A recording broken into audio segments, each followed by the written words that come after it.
we go. Right into it.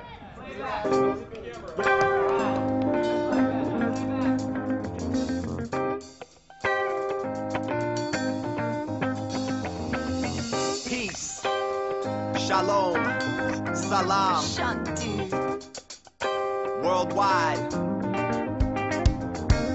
I say peace when I jump on a beat. I say peace when I'm walking the street. I say peace when the sun's in the east. I say peace when I need a release.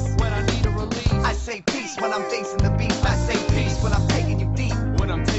I say peace cause I know I'm complete. I say peace. I say peace.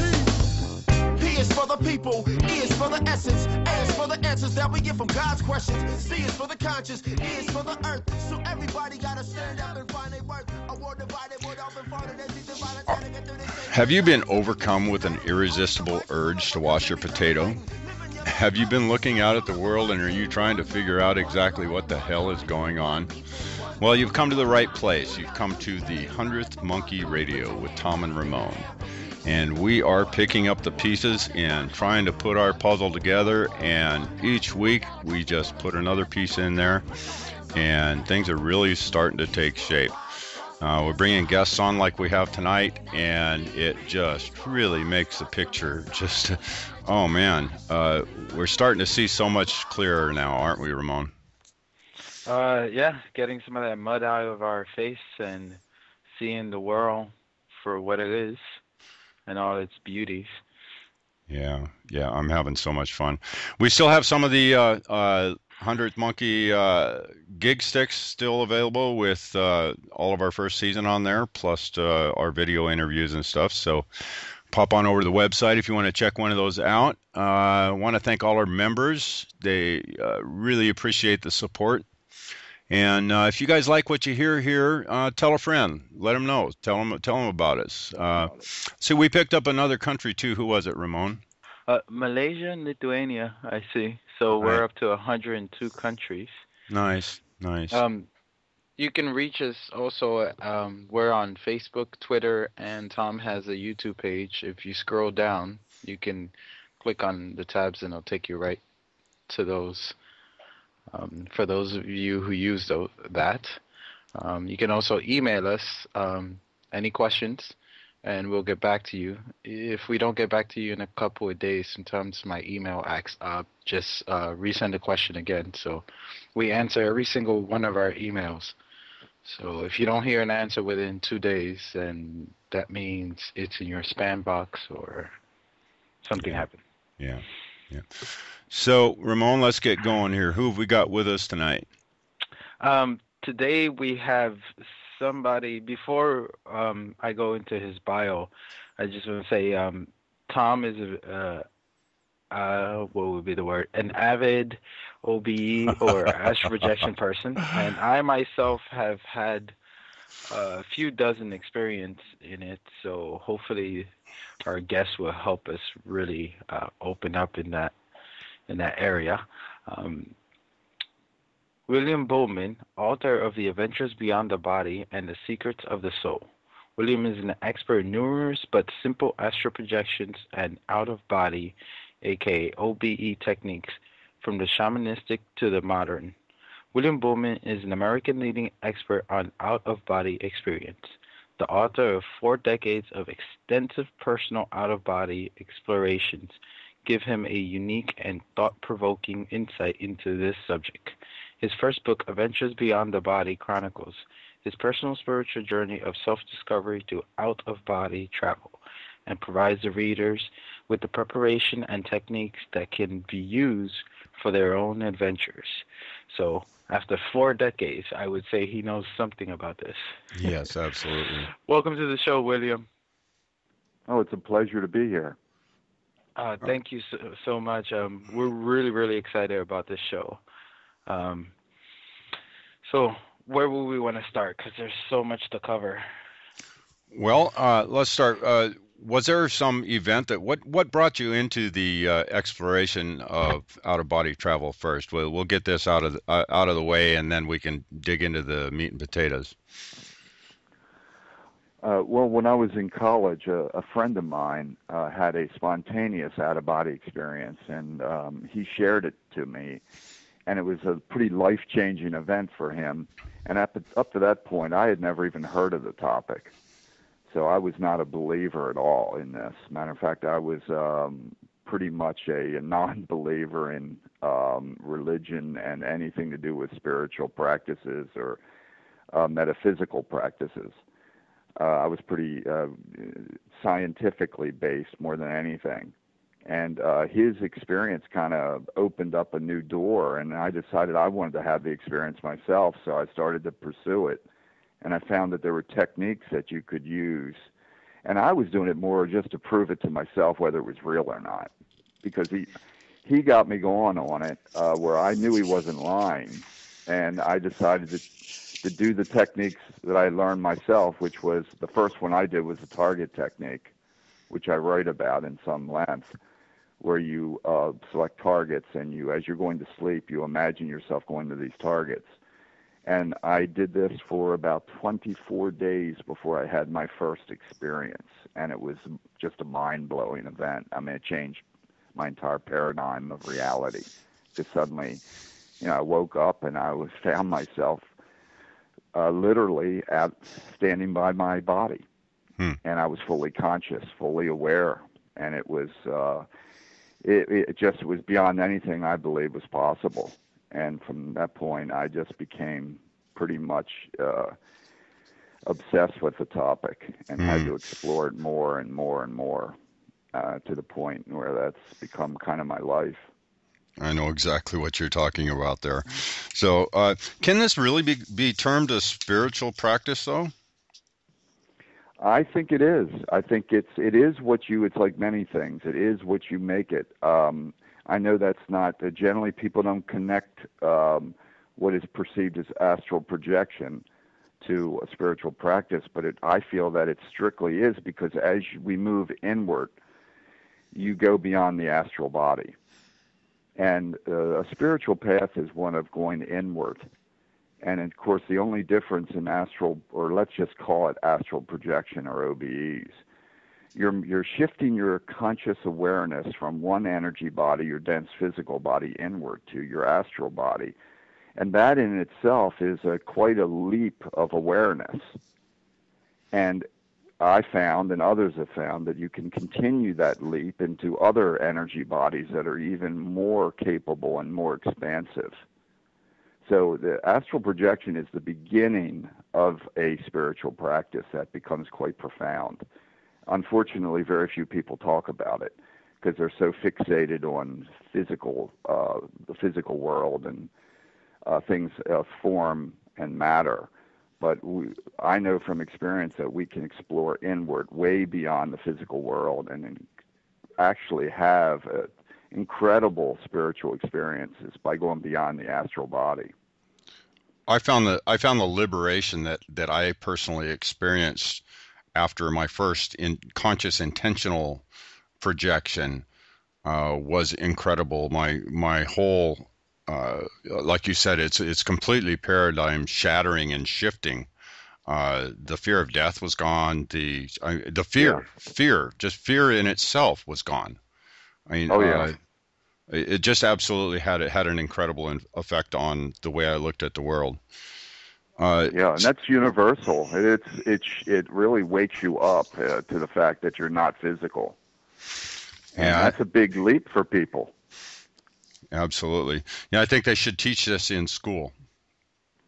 Oh, absolutely. I'd be the first to agree. I teach it, as you know, at the Monroe Institute, but it should be taught in every college in the world, but unfortunately, it's not. Yeah, I'm so glad that you didn't do like, I hate to use the word most, but a lot of the scientific mind people that I know, I would mention something like this to them, and they would just rub it off and say, "Oh, that's hooey." But if you have a real scientific mind, then you do the experiment, you explore it. Absolutely. That's how I got introduced to this. I was doing it as for my own. For me, I was proving it or disproving it. And the only way you can do that is to have your own experience. So anyone that says, I find it very close-minded of people just to say, oh, no way, that can't be true, or because this is not about believing. That's what makes this so powerful, and Right. people get so excited about it because there's no beliefs attached to this. You have the experience or you don't have the experience. You prove it to yourself, and so there's no belief system attached to this. And that, I find, is one of the most illuminating parts of the whole experience, because finally you get away from beliefs. Let's face it. For instance, all of modern physics are basically belief systems still. Right. They have very little. When you get into quantum physics, even though everybody thinks everything is proven, there's no proof of anything in the subatomic world. Right. It's all theory. This is not theory. This is you prove it to yourself, and that's incredibly powerful. So much more powerful than I found from those that are just trying to do an intellectual examination of the universe. That doesn't give you the answers. You have to become an explorer yourself to know reality. With the this has been looked at scientifically. I believe in the early we're in the 20th century, 1900s. There were a few scientists, and I can't remember names, but some of them were actually well-known scientists that did this quietly on the side. What are some of have you looked into any of that research with some of the experiments that were done in those days? Well, I'm familiar with more of the 20th century, or the some of the Stanford things that were done. And tell you the truth, though, I'm not really that interested in that. To me, the important thing is for people to prove to themselves, because I don't think it really matters what a bunch of ivory tower people have to say about reality. Because number one, most of them are not grounded in reality. They're in their own little world that has anyone who's ever met these guys, and I have on many occasions, and been to scientific lectures. You quickly see that these guys they're grounded in theory. They're not grounded in anything that's let's just say first-person exploration based. Right. They don't have a clue of what the real world is, because they haven't got away from the blackboard. And the whole power of out-of-body exploration is that each of us has the ability to prove it to ourselves, or if you wish to disprove it to yourself. And you do this by doing the techniques and by having your own experience. And then you determine whether it's real or not. I'm the last person to tell anybody believe this. That's why I don't think it's that. To me, just to get back to where you started here, I don't really care what science says about out-of-body exploration, because people know, myself and millions of other people know from experience. And I could care less whether Stephen Hawking believes it's real or not. Right. Because to me, they're barking up the wrong road that's fixation on matter and fixation on form. And they're missing the point. The big point here is consciousness creates reality. Right. And that we have the ability to become explorers. Yeah, so I think this is the awareness and the use of out-of-body or projection is a huge key for humanity at this time. I mean, I think we have, if this could get promoted and get more widespread and more mainstream type of, the awareness raised on it, which I see the awareness being raised on it on a daily basis. More and more people Yes. are seeing this as a viable option to explore. What is this? Out-of-body travel, that sounds interesting. Something sparking that desire within us now to investigate and to explore into these other areas to try to figure out exactly what's going on. Because that people are just having experiences left and right in the third dimensional world, the synchronicities and then all the hype over the 2012s and the asteroids and the solar and all the different things going on are making people ask questions. And I see this as just a huge key that people can use to open up the door to understand what's really going on. Oh, absolutely. Because the only way we know is to experience it. That's the only way we know things. We're not going to know anything by reading books and creating theories about the universe. That doesn't help us, really. I mean, it really doesn't, because these theories, all these theories that people now they're so fixated upon, in 10 years from now, they'll all be obsolete. Yeah. But our ability to have our own experiences will be even more powerful. And that's how we get the answers. Right.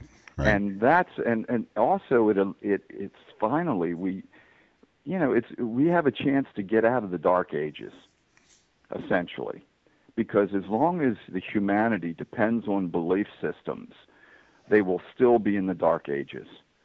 We have to get to the point as a species, as of all of humanity, 6-7 billion of us, where we have this ability to explore on our own. And eventually, all of us have to make that leap, or we will always be the pawn of other people's thoughts and beliefs, whether it be religious beliefs or scientific beliefs. Right. So this is the way to break free from that. Exactly. Yeah. I find that from I would say, beginning of time, people been talking about this.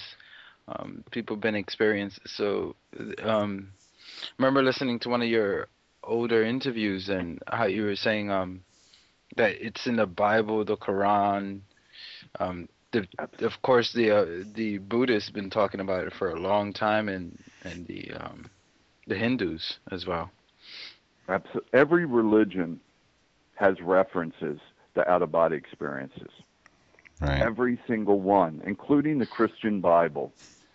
I mean, it is all through the Bible.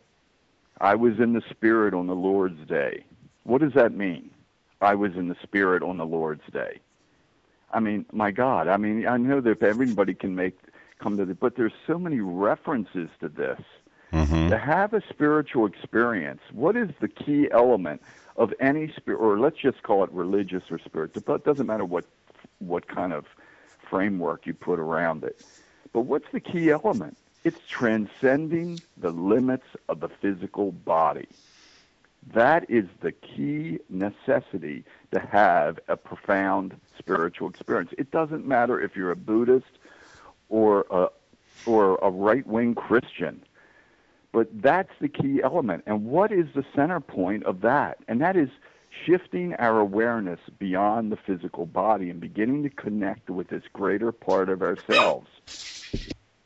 And what is that? That's an out-of-body experience, for God's sake, when you strip away the facade and all the language. Yeah. So, I mean, Muhammad, the night journey, Islam is based on an out-of-body experience, which is the night journey. I mean, it's literally, that's the prime experience where Muhammad talks about he goes through the seven heavens. What was he doing? He was having a profound out-of-body experience. And then he tries to describe it. I mean, it's amazing. If you strip away this, unfortunately, the language, and you go to the core element of what's occurring in all religions, you'll find that all of these saints, these mystics, these founders of religions, they were having out-of-body experiences.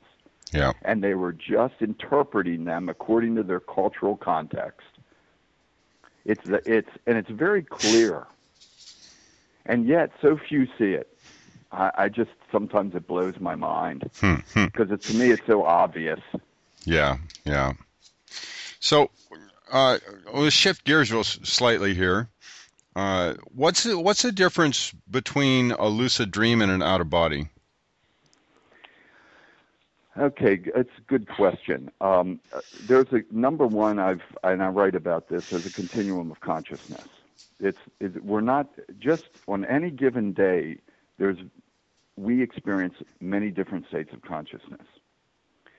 Let me use a little analogy to explain it. I feel, to me, and I am a lucid dreamer, and I have out of body experiences. To me, they're radically different because one, it's like you're in a football game, and in the lucid dream, I'm the observer of the football game more. Where if during an OBE, you're the quarterback, you're the participant, you're fully conscious and aware in that experience. You're making logical and decisions about what you're going to do next. You're in total control. In other words, to use another reference point. More of your ego awareness is present, and your I-ness is present. Right. And you're there. It's totally you.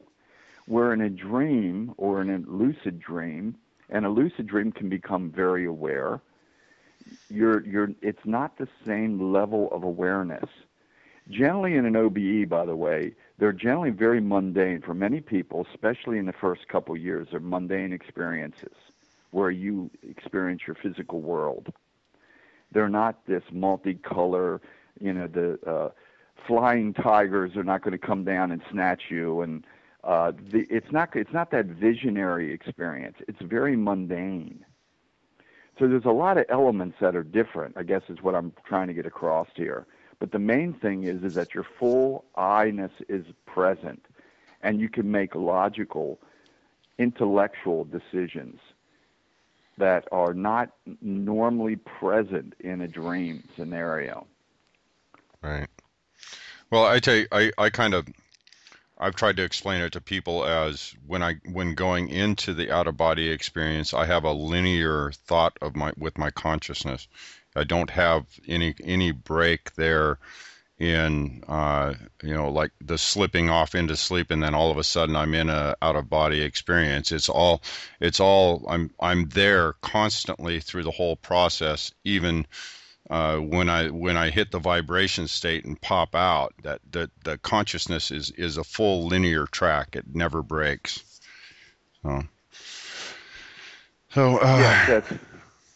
But different people experience it a little differently. But yes, that's also, for many people, that's the way they experience it.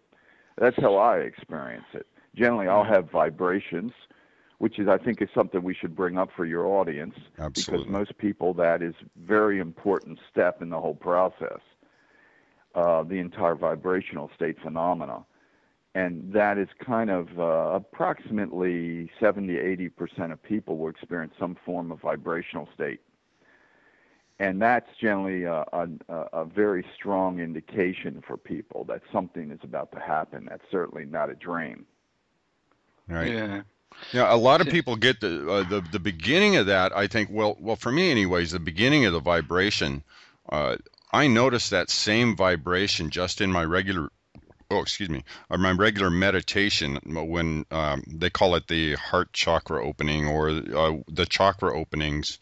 It's been described that way, where you feel the vibration within your core, within your energy body, and it can be a kind of a subtle vibration, but that's the beginning of that's the vibration. It just grows and intensifies, and then it just goes all the way up through, and interesting experience. Yeah, it can get very intense for people. Oh yeah. I mean, I write about it sometimes. It's like you feel like you're in a jet engine. I mean, it can get very extreme. It depends. Everybody's different, though. Everybody experiences a vibrational state. Some people just get just voices and the feeling of being touched, where other people will get strong. It's almost like it's a physical. You feel like it's physical. It's so intense because I get, as you probably are aware, I get thousands of letters, and a lot of people will tell me I thought there was an earthquake, and it shook them right out of bed. and they realize, oh my God, there was no earthquake. There was something else going on. And then they try to figure out. And I mean, literally, it scares children, for instance. I get a lot of letters about children that are afraid because of these intense vibrations. And of course, there's medical science and psychological sciences of the day they don't cover it adequately. So there's a lot of mystery around this. Yeah. So it's a big topic, though. It's a big topic because it's universal. From that generally people get some kind of indication that something is happening, and it could be as subtle as just your name called, or it feels like somebody's touching you, or it could be as strong as literally a train running through your living room. I mean, that's what it feels like for some people. I do it two different ways. One way, well, let me talk about my earliest experience with it. Was I remember I must have been like 2 or 3, and all I remember is I was looking at my body in the crib, and all I wanted to do was grab the milk, but my hand kept going through it, and that's my earliest experience with it.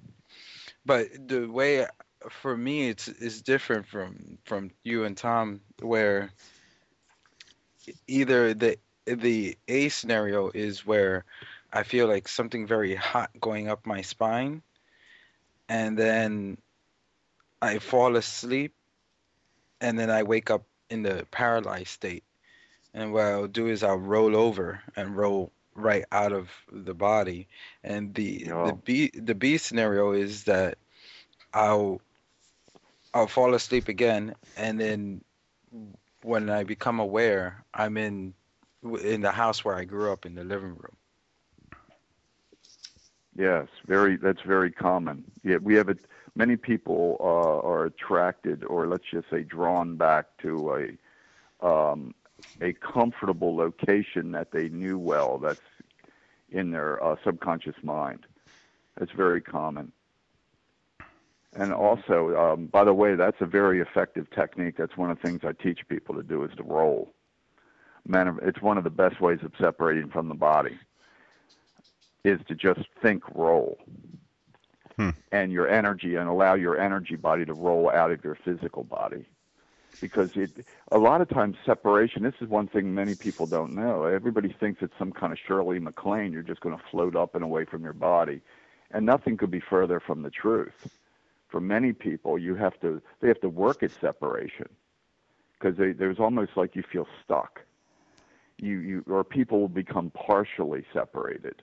Their arms will begin to lift out, but they can't get the rest of their body to move. So rolling, what you have done instinctually, is actually one of the best ways to initiate that full separation. And it's very natural. So once I want to go out into that area here and probe into some of the properties that are out there. How many dimensions are you aware of that our consciousness has access to? As far as I know, it could be endless. I don't know. I don't buy into that theosophy model, right, that has been proposed and now become kind of like the New Age. I just don't. As you can, I guess anybody's read my work and says I don't believe in believing.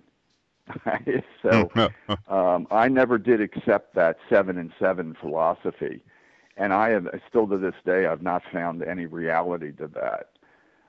I don't really know how many levels there are. I don't know. I'm just being totally honest. And anybody that says, oh, there's 7, it's just because they bought that from somebody's writing. There's so many that I lost count long ago. There's so many levels within levels within levels within levels that I have no clue. So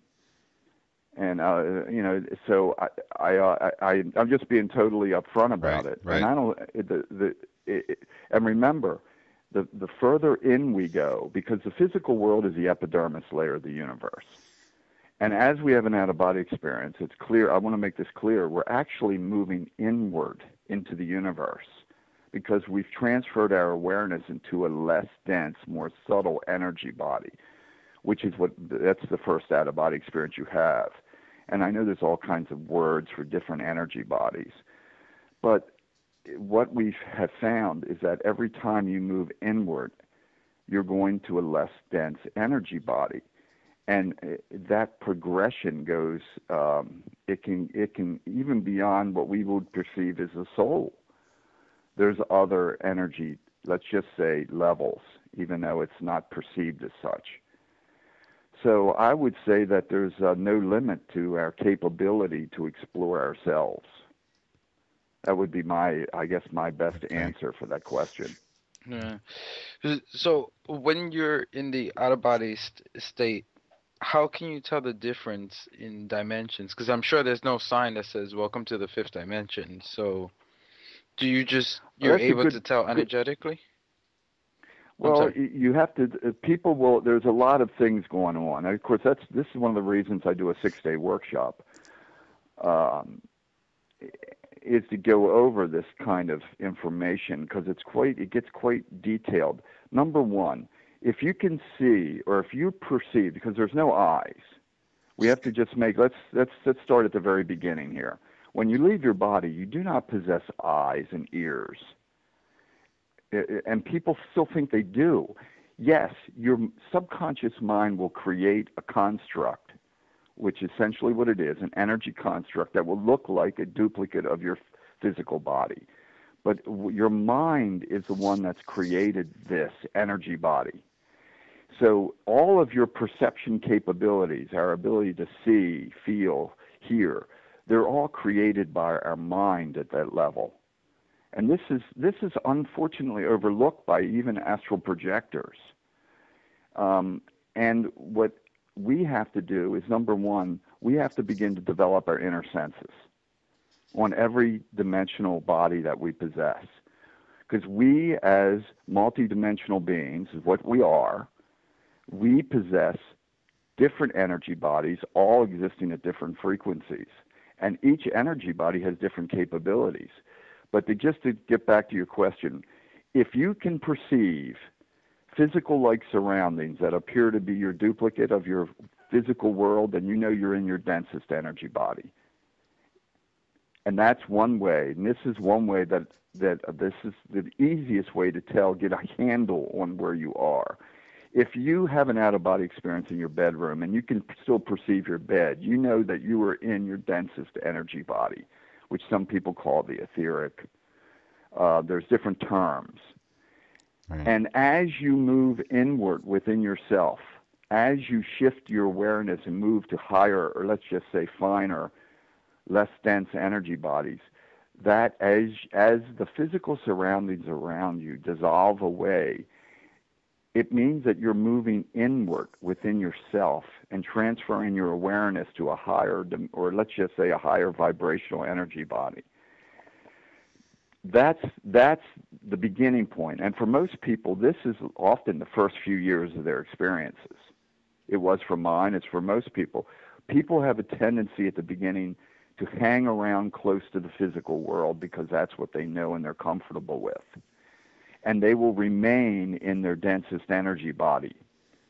And most people, matter of fact, and this is unfortunate, and I like to get this out there, most people never get beyond that energy body because they're not comfortable enough to go inward to the next level of reality. Because then you suddenly are giving up the comfort of these forms that you're familiar with. Because once you enter into the astral world, then you're suddenly, let's just say you're entering into a reality that will become not at all like your physical world that you're familiar with. And you'll find yourself in multiple, often, consensus realities.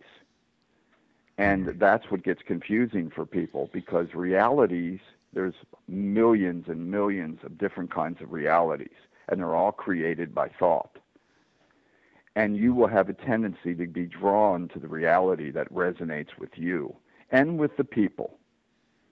Right. So people have a tendency. That's why there's such a difference in the way people perceive their own experiences.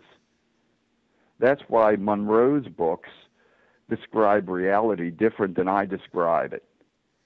And you'll see that in all books, because people are experiencing their own perception of their own reality that they're comfortable about entering, or let's just say, use another word, interacting within. And it all depends on your state of consciousness. It depends on what you're willing to accept. But most people will accept form-based realities. Right. But you quickly find you can go beyond form-based realities as you move inward. And that's when you know you're in the higher, generally speaking, if you go beyond three-dimensional form, you've moved into a much higher reality, a much higher dimensional reality I'm referring to. So that's when you... It's a big subject. Oh, absolutely.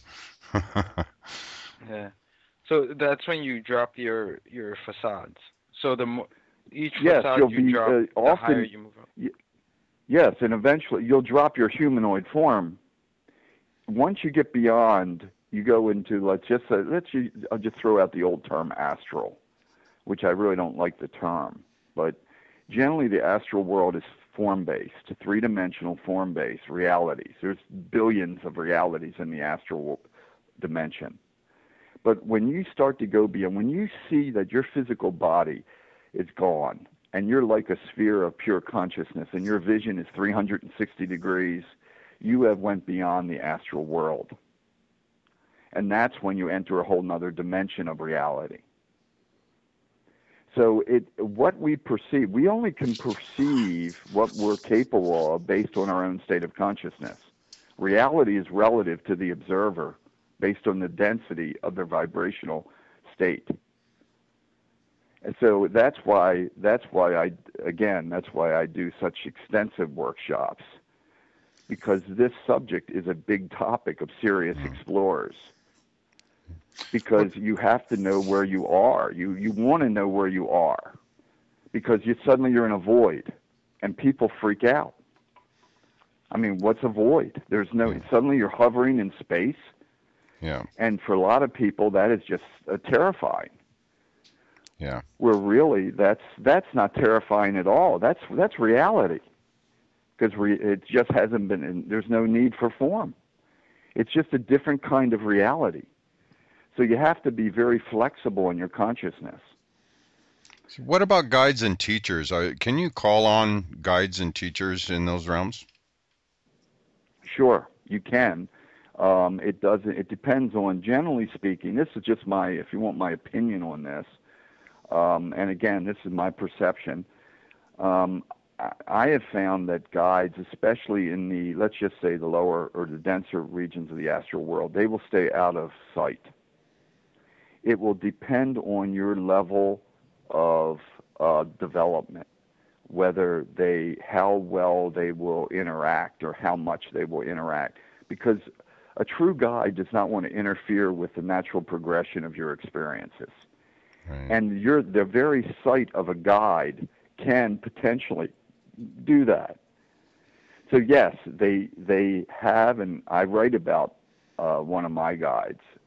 They do, and they can appear, but generally speaking, if I have a guide present, I will not see a three-dimensional body.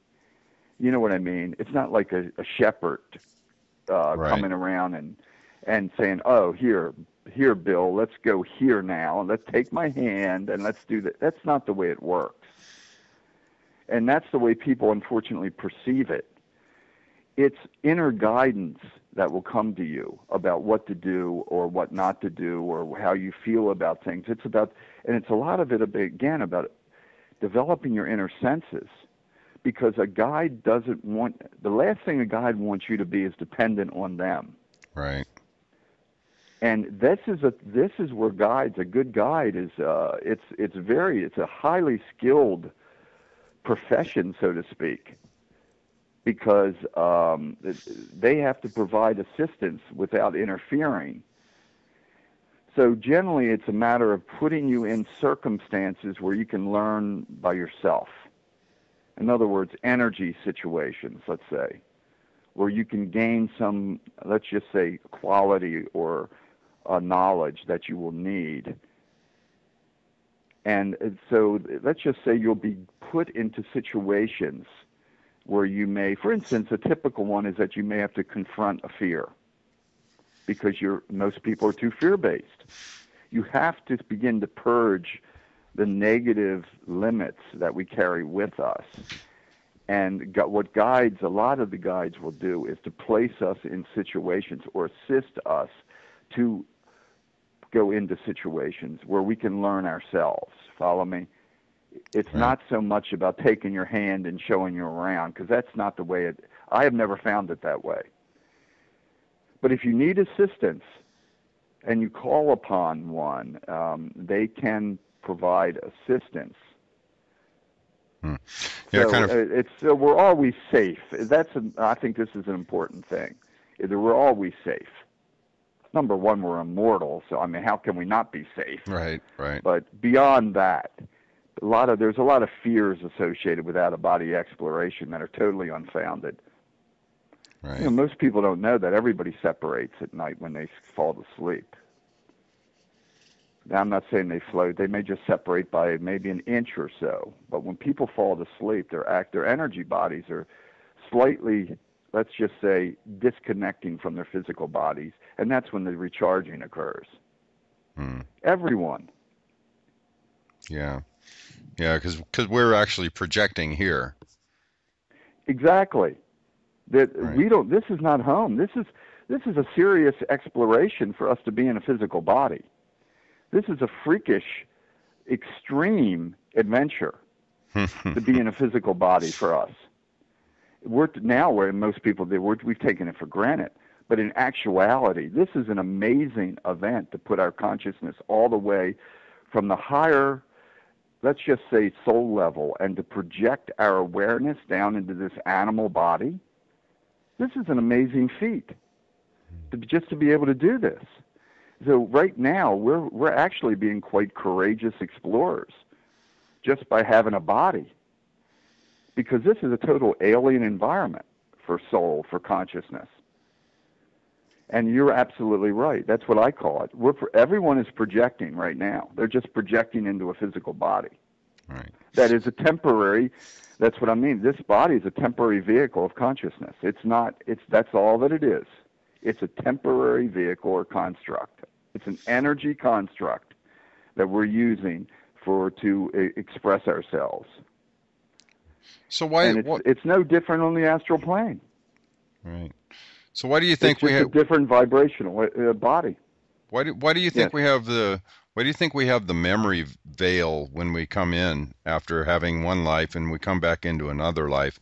Why do you think we have that memory veil that is pulled across our consciousness? Oh, I think that people couldn't handle it. I think it's that simple. I think that people can bear. There's people in the physical, as we all know. Many people have a hard time trying to handle this life as it is right now. I mean, unfortunately, the mental hospitals are overflowing. I mean, this is a tough training environment we're in here in the physical. And I think that in general, and there's other reasons, but primarily, I don't think people could handle it. Many people can barely handle this one. Imagine if you had knowledge of 1,000 lifetimes. How would, you think there's a lot of psychological problems in the physical world now. Can you imagine what it would be like if you had memory of 100 lifetimes? My God, the hospitals would be, they couldn't build enough of them to cover the people, because people could not handle that psychological, the pulling of all these energy memories coming forth. So I think it's pretty much, it's very smart to limit us. Now, granted, we have access to these memories if we choose to, but for the average person, it's blocked. Right. Is there a point out there, or have you reached to a point where, I know you said we have access to all these different lives that we have lived, but is there a point out there where they are all together? Oh yes, you can do a download, which will happen spontaneous. I call it a download, where suddenly you'll be out of body in a certain environment, um, and if you open enough suddenly, and if you request it also, I'm talking about going beyond the etheric body. But Right. once you get into any kind of higher vibrational body within yourself, and you request to get this information, you'll be flooded with it. It'll be overwhelming experience.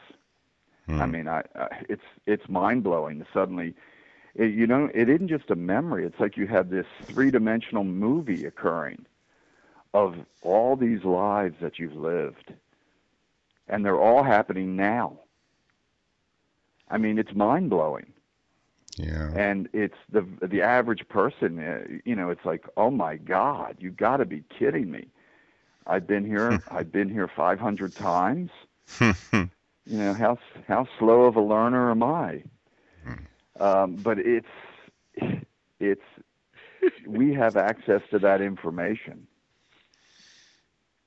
So, Yeah. uh, have you found anything with location, as far as the location here on this dimension, being more conducive to, or having or promoting or allowing a different quality of experience? No, I really have not. I've been all over the world. I've lived, you probably know a little bit about my background. I've Right. lived in China for 4 years. I've traveled the world extensively. I've had OBEs in every corner of the world, and I have not found. It's all about what's going on inside of us. Right. Yeah, I feel. Now, I know there's people that say, oh, you go to Sedona, and I've done workshops in Sedona for 10 years, and I just don't see the difference. It's all in your way. If you believe something, you make it so.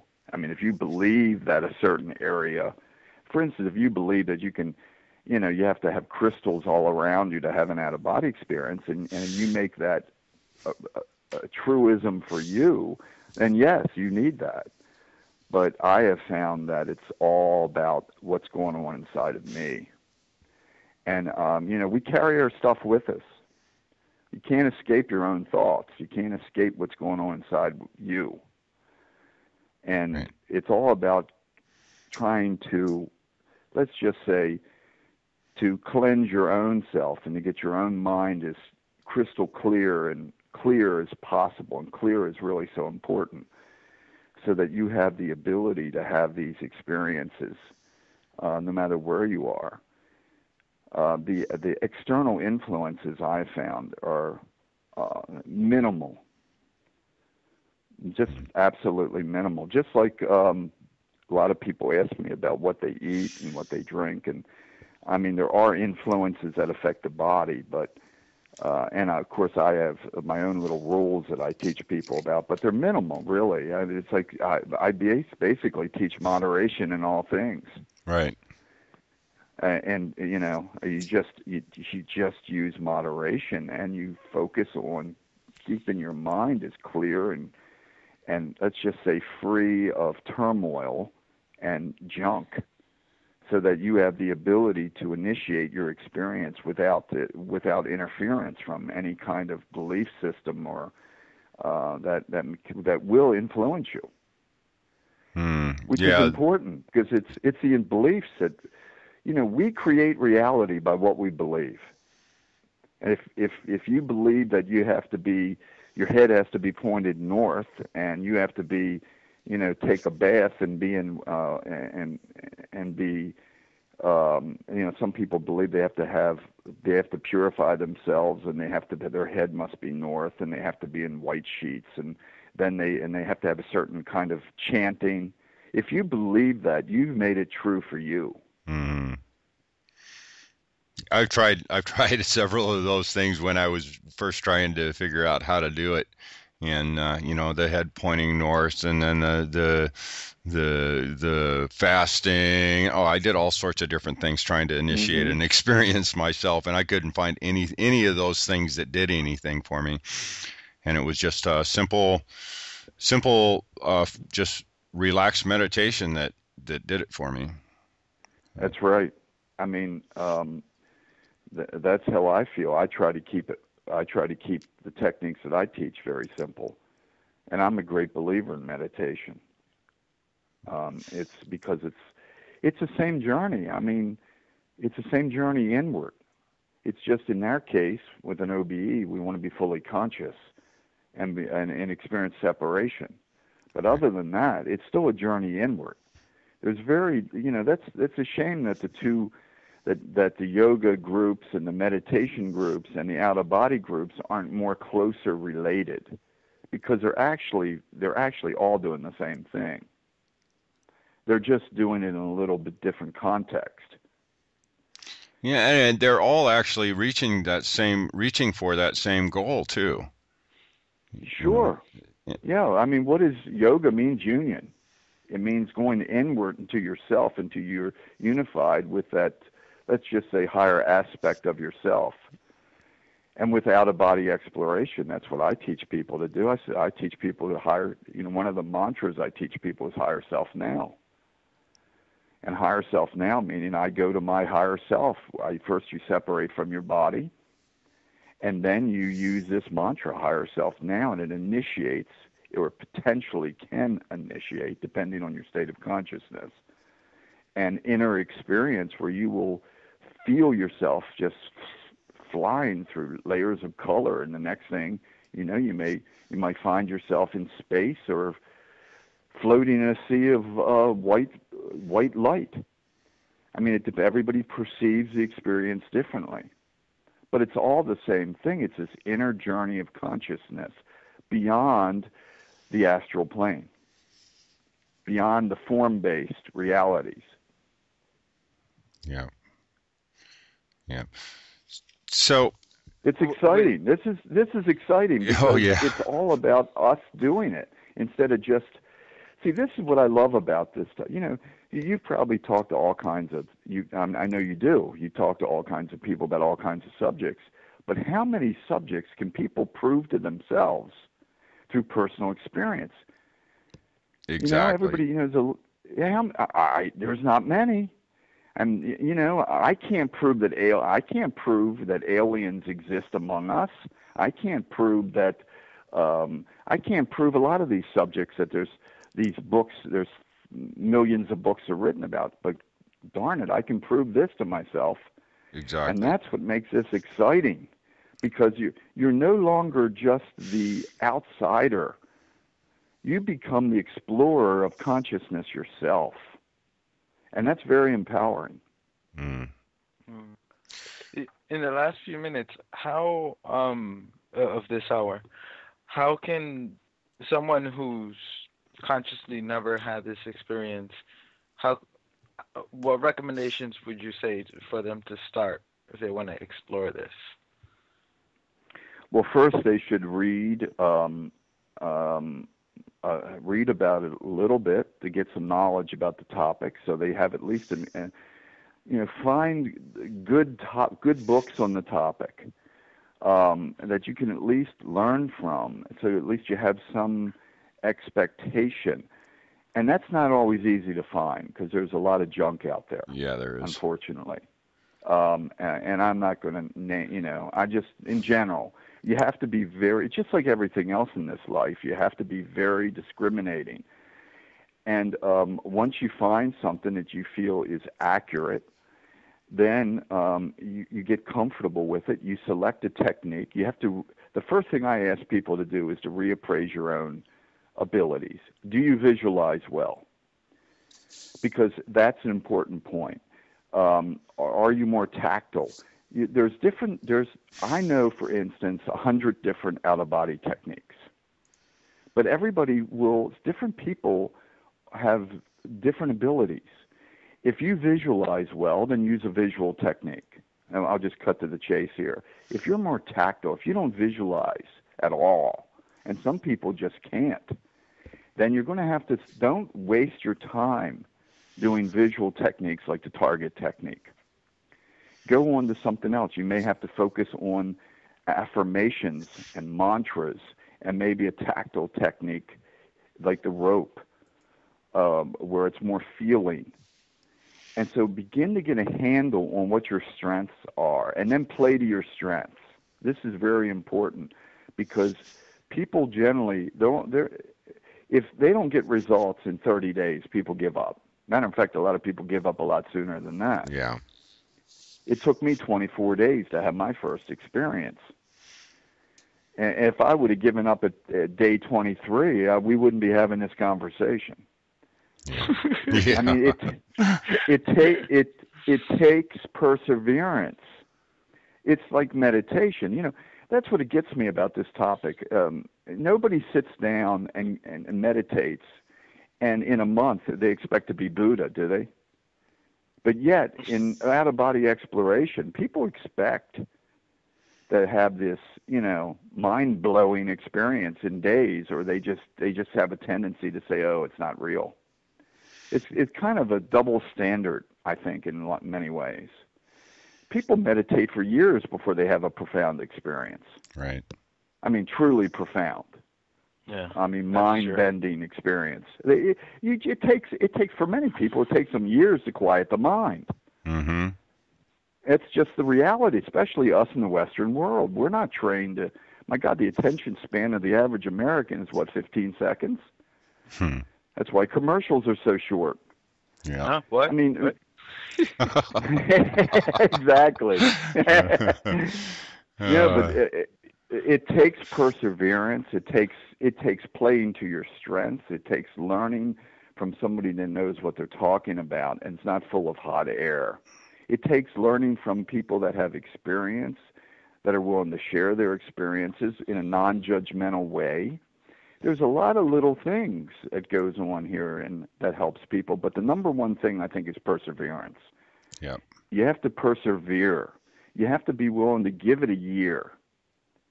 I mean, if you're going to meditate, how many people are going to meditate for a month and expect to, you know, to have something happen that they would consider to be transcendental, let's say?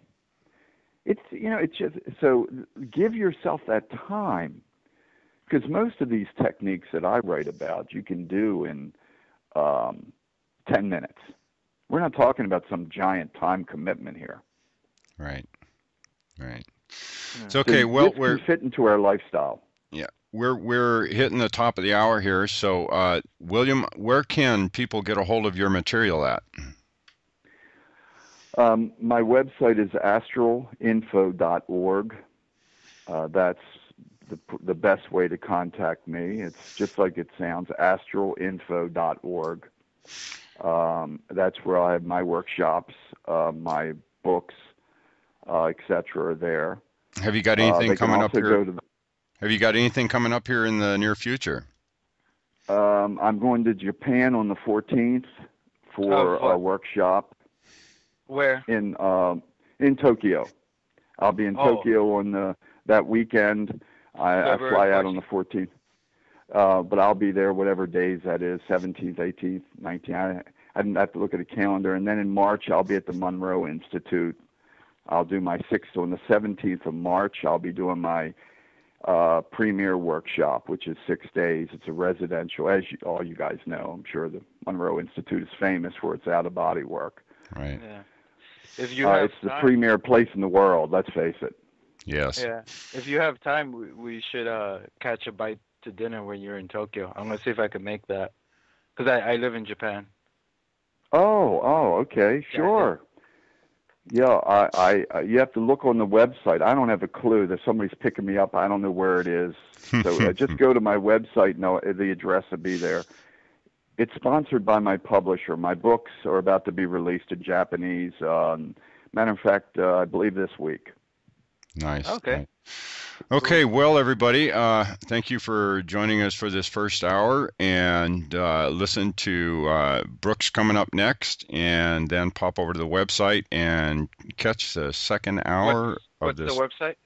Well, geez, I don't know, Ramon. What is the website? www.the100thmonkeysradio.com. There we go. Thank you. Okay, guys, we'll catch you in the second hour. Condemnation without investigation is the height of ignorance. The love you deny is the pain you carry. All right. Good night.